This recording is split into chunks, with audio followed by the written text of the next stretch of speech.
It's hot today, but it's also cloudy, so the light is not great in this video. I'm sitting next to a window. Anyways, so let's do it on the whole 2 pages today. We will do a color mixing exercise, which means we will learn how to make new colors and what colors make new colors. At the end, we can analyze our whole chart and we can keep it as a guide. I can never, it takes so much strength to do this. I can never do this easily. Okay, the clip. All right, let me just spray my watercolors first so that they have time to activate before we can start tracing these circles. And you can keep the chart really simple. Honestly, I don't know the names of any color here in this palette, and I don't really know the names of colors as much. I know like burnt umber and yellow ochre, like 5 colors I think. So I don't really know. So what you can do with this is you can just call them red and yellow and blue. Just keep things simple for yourself. I'm gonna do the same because I don't know the names. I sprayed some water accidentally on this page. Let me clean that up real quick. It's really hot, so it's probably not going to be a problem, hopefully. I will use my sponge. These are so absorbent and they're great for water control in your watercolor brushes. It's still kind of wet. Okay, I will avoid this corner for now. Okay, I'm using my tape for these circles and just a common pencil, a graphite pencil. And I'm using the inside. The circles are going to be small for me. You can make them as big as you like. And let me change the angle. Okay, I think now you can see better. Okay, so I'm gonna start tracing the circle, and I will be overlapping these circles. So let me show you like this. So if I add green to this circle and red to this circle, then we will see what color red and green make in the middle. So you will have kind of a guide. And then you can overlap another one, or even you can do one here. So let me do one here. And if I add blue, so it's green, red, and blue, and you can see what color the 3 of these make in the middle. So this is the exercise, and we will just have fun painting inside the circles, just adding colors. And we will also watch the colors, form new colors, which is a lot of fun. So you can keep 2 circles overlapped, you can do 5 of them. It really depends on you. I will do some of these in 2 in the pairs, and then some of them I will do 3, and let's do it in this style too, like 3 of them. So if it's red and this is green, this is yellow, so you will know red and yellow, and you will also know red and green. So you can do variations. And I'm gonna avoid this corner, this really flimsy corner that I got wet by accident. And then I am doing more of them. These were supposed to be style of 4, but these 2 did not overlap, which is fine. I want to do like 2 of them. Okay, I will use a light hand with a pencil here. I'm gonna raise this one. I kind of want to do one here, but then the paint collects in the middle. It's better to do this on a bigger A4 sheet. I should have known better, but I'm not the best planner, unfortunately. So if you're a better planner than me, hopefully you did better than me. We can add more circles as we go. We don't have to add all of them right now. So I'm gonna take my paints. The weather is really hot. The paints soaked up all the water, and also they get dry really fast these days. So I have to spray them twice or thrice to really get the colors out. So many people ask me about this palette in the short videos in the comments. I don't know, guys. This was a gift, and this was gifted to me 2 years ago. I think more than 2 years ago. It was just sitting in my drawer, and I never used it because I was more into sculpting with air dry clay and acrylics. So I wasn't really using this. I accidentally wet my paper again. Great. So I don't know the name of this palette. There was no brand, nothing. It just came in this wrapping and this really beautiful cover. It does have really beautiful cover like this. But there was no name, and the colors were not individually wrapped, which I think means that this is one of the more affordable palettes. But I don't know where it's from. Let me soak up this water real quick. I am going to start adding colors. Okay, so what you want to do here is don't touch the, you have to paint the circle. So if I paint one circle, I will, no, I'm not explaining this right. Okay, so you should not touch two wet circles together. Am I making sense? I'm not. Okay, let me show you. I think that's the only way to explain this. The wet paint from two circles should not touch each other, which means we will paint only one circle or two circles. For example, this and this we can paint because they're not touching. So the circles, yeah, this is a good way to explain this. You can only paint the circles which are not touching because you don't want the paint watercolors to all run together, right? And I'm gonna make this whole circle a red. You don't have to be precise, just do what you can. You can get out of the circle. I can almost never color within the shape or within the lines, both literally and metaphorically. So do whatever you can, do whatever you want. My paint got out of the circle a bit, which is fine. Okay, so this is my red. I'm gonna label this as red because that's all I know the name. Okay, and then I'm gonna paint one circle here because these three, all of these are overlapping and touching, so we won't be able to paint either of these, but we'll paint one of these. So let's paint this in, let's do this pink. We have to do them all different colors because we're making combinations. So let's do this one as pink. Honestly, most of the time I don't know what I'm doing, and I promise you most people don't know what they're doing. Nobody has figured it out. Okay. And I will add a little more pigment. It looks too light to me for my taste, so let me add a bit more pigment to it. Alright, I will have to spray my watercolors again because they're dry again. This is how hot it is. And I'm inside. I'm not even outside. Okay, so what I was planning to do was to do this yellow and green. So I'm gonna write it down because I don't want to paint these circles, either of these yellow, in the same combination. You see, you cannot really repeat the combinations here because then there is no point of making a chart. So this is our pink, and this could be anything you want. I'm gonna make this green, so we will do pink and green, and we will do purple. This will be our purple. This can be yellow, and then we already did yellow and red, so this could be yellow and blue. Let's do this blue. And then we did not do blue and red, so let's do this blue and red. And we already did blue and red and green, so let's do this brown. We haven't used brown yet. And then what other, yellow, no, we have orange. We haven't used orange in anything, so let's use orange. And I don't know, blue. You can do as many as you want because red and yellow make orange, which we will see here. Sorry to ruin your surprise, but we will see that here. So I wanted to do different combinations, and some of them are really not common. I will take the purple from my palette. I am rinsing my brush between every color. You should do the same.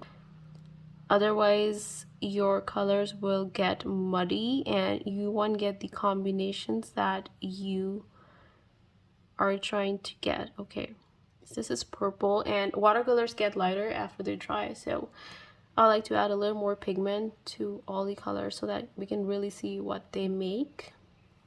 And then we can use the blue here. I will use only one shade of blue from this palette for all these blues, like this blue, and this blue. They will all be the same shade because otherwise it will be hard to remember. So I will do this blue, this aqua turquoise kind of color. And this will go in all three of these circles. You can do it differently. You can do whatever you want better for the color chart. So this is what I'm doing. I went out of the circle again, which I told you happens a lot with me. Taking some more, and I'm taking these colors directly from the palette because I want them to be pigmented. And don't be too careful. Like I said, I'm going outside the circle. I do this all the time. You don't have to be careful with this. This is supposed to be fun and not homework, okay? This is not supposed to stress you out. So even if you go outside the circle a bit, it's fine, whatever. You can paint squares or triangles if you want. You don't have to do circles if circles stress you out. Do whatever you want. And then I'm gonna do this blue, adding a bit more water. Oh, sorry. My table is very shaky, and even if I hit it with the slightest force accidentally, it shakes like an earthquake. Okay, let's fill this in. It formed a gradient, kind of, which is also great because now you can see what orange and blue make with the gradient. Okay, and now we will wait for them. Okay, let me paint this one brown. And I'm taking a very typical brown, like just a brown, this brown right here. Just a brown. And then I'm just filling the circle in. Now we have to wait for them to dry because you should not touch the wet circles together or they will all run together, the paint will all run together and you will not get any combinations. So I'm gonna use my heat tool to dry them quickly, or I can just wait because it's so hot. I think they will be dry within 5 minutes. So let's see.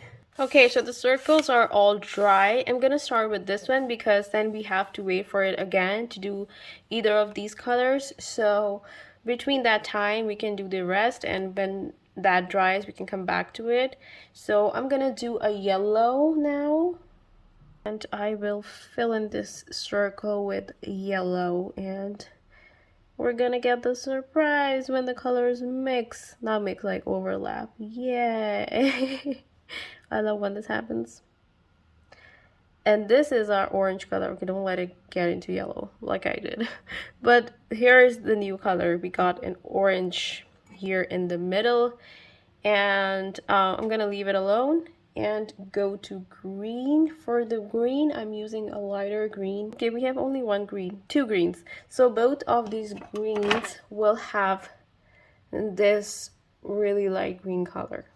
I'm gonna start from here. Actually, I don't know what pink and green make, so this is a surprise for me too. I don't remember. I've mixed a lot of colors in my life because I use acrylics. I used to use acrylics. I've been using acrylics for like 10 years, I think. I don't even know the name of this new color that it made. What is this color? What is this? It's like a peach. I don't know. Do you? If you know the name of this color, please leave it in the comments. It's like a brown, but like a skin brown. Right? Because this brown is very different than this one. This is more cool tone and this is more kind of warm toned, which means it has more orange in it. Okay. Let's do this yellow. I already know what yellow and blue make. I do it all the time.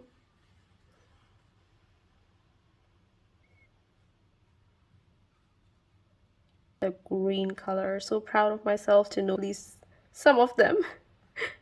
And for the yellow and purple, let's see what they make. I think they're also making like a brownish color because secondary colors or all the primary colors, when they mix together, they make brown, I think, and then all the secondary colors, I don't know. No, I'm not saying this right. I'm sorry. Please don't listen to me.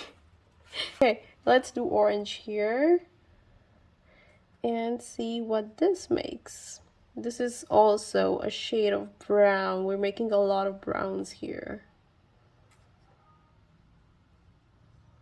This is really fun to do if you are looking for new colors, and this also helps you learn what colors you can make, and also that what colors you like to use in your palette. Sometimes you find a new color and you fall in love with it and you keep using it in your palette, and it's just a lot of fun. I have discovered so many colors like that. I think orange and blue are complements in the color wheel. Let me check my color wheel. Yeah, orange and blue are complements, which means you use either of them to tone down the other color. The only thing left here is red. And watercolors can, even after drying, they can still activate with water and start running together, which is why I keep one side, I do one side first and then I rinse my brush and then I move to the other one. So this is making like a reddish brown, which is used for bricks, and I use this color a lot.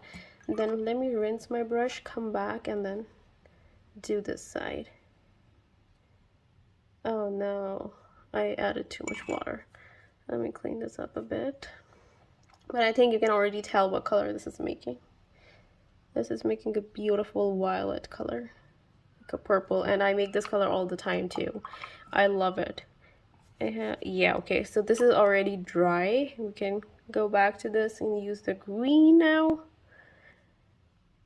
Let me add some more. I don't know the names of many of these, which is unfortunate, but we still made a new color. So for this one, this green, when you mix yellow and green, it makes like a lighter green. What am I writing? Why did I write an M?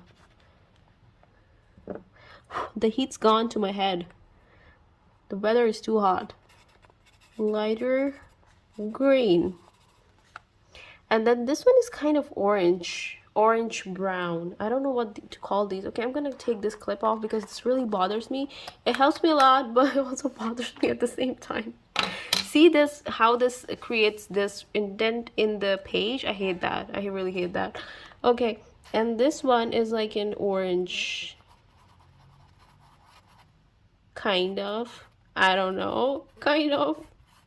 That's right here. And this is salmon color, right? Or the color I don't know the name of. I'm just gonna write it down. Color I don't know the name of. I'm sorry, my handwriting is so dirty. It's so bad. Okay. This one is like a really ugly brown. Honestly, I don't like this at all, but we're gonna call it ugly color. And this one is green, obviously. And this is I don't know what this is. This is like a blue, and this is darker blue, kind of. Wait, let me add some water and really like mix them here and see what they make. It's like a brown, blue brown. I don't know what's happening here. What is happening here? You know what we can do? We can take some blue here, like this. Okay, take a bit more pigment, and I'm gonna add the same orange to this, and we will see what it makes. So it makes like a brown. Yeah, it's a very cool tone of brown. It's like a gray. It's almost like a gray, because when you add when you mix complementary colors, a lot of times you do it to make a shadow. It's not a dark blue. It's like a gray shadow like color. This chart is completely useless. What was I writing? Shadow like color. I'm making a mess here. And then red and blue make violet. I know some of them. There's a car or a motorbike at full speed outside. I don't know why people drive so fast. I don't like it. And then this is a reddish brown, like a brick brown color. And I love this color. I use it in my paintings a lot. I think I used it somewhere here when we did the, where is it? We did this, not the mushroom, yeah, this one, yeah, it's kind of this color. When we did this cute cafe, this is the brick red color. It's kind of that. Everything, oh my god, okay. Really shouldn't have touched it. That's okay. We'll wash it off. And then I also have these planned to do with you. This is from the series of whimsical paintings, you know, when I decided 2 weeks ago that we will do more whimsical paintings because I love them. I love the pumpkins, the strawberries, the mushrooms, all of it so much. I have sculpted mushrooms with air dry clay, and I've made them bigger, I've made them smaller. I made some of them for my mom. She puts them in her flower pots outside, and they're just so cute. I love mushrooms. They're so magical, especially with the window and like the fairies live here. I love this, and we will do this. And then I have this book, and I have the idea of flowers sprouting out of this book because it's springtime, and we will do this soon. And then I also have this really cute book and coffee shop, and this has a heart as the doorknob, and we will do, and there's pumpkin here too, and some fall leaves. I don't know, I just love how the whole thing is. And we did this last week, I think. This was also so fun and so cute. I love it. And yeah, these are the drawings, the sketches I have for now, and we'll do more of them. But for today, this is what we have. And this is the end of this really chaotic, messy video. But this was so much fun. At least for me it was. I don't know if it was fun for you. Hopefully it was. So my camera overheated because, oh my god, okay. I'm holding in my hand. I had to keep my phone on an ice pack for a while because it was really burning up and you couldn't even touch it. It was that hot. Okay, so we're done. We did some cool colors like the salmon one. I think I'm gonna start using this one because I did not know that this pink and this green will make this color. And we discovered some things here too, this yellow and blue. If you don't know the basic colors, this is how I learned. This is how I explored and learned about new colors and my favorite colors. I discovered new colors like this, so I wanted to share this exercise. And when I was doing this, I wasn't even doing circles. I was just doing blobs, like for fun. I like putting paint on paper, and that just makes me really happy. So I was just doing that, blobs. But for this one, I wanted to make it a little more organized, so I did circles. You don't have to, you can just do blobs, you know. And yeah, thank you so much for hanging out with me. I hope to see you again.